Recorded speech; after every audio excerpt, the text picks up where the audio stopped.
Okay, so one of the questions that the teachers are asking is how to create sessions. So it's now clear to most of the instructors, as far as I understood. The only thing is how to create session with the multiple entrances.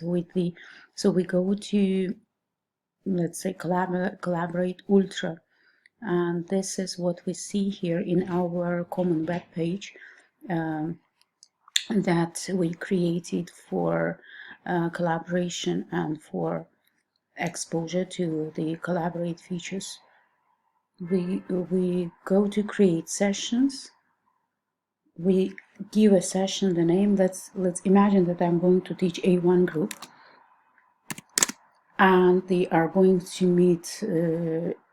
One of their classes is on Mondays. I can call it Monday sessions. A1 Monday sessions.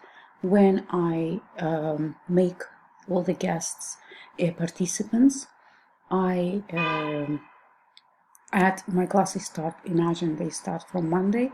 I make it Monday, and my class is let's make it 10 a.m.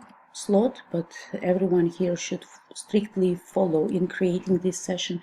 Everyone should strictly follow the schedule they receive from the program administration, and they finish on the same day. It finishes on the same day at 11:15 again a.m.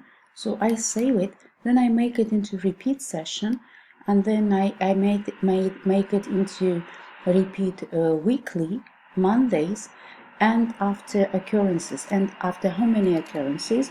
If we mean it for March and April, well, let's for now April and May, let's for now make it 8 occurrences. So then we provide some other description if needed, but for now we just save it, which means this session now is saved here, and the students will enter the session 15 minutes on Monday, 15 minutes before 10 o'clock. They will have access to the session, and then they will have the same access every Monday. So they just follow the schedule that they are provided with, and they are fully responsible for finding the session and joining it the way they do with their schedule and with actual classrooms on campus. Now they take their schedule and join the virtual classrooms. This is very important.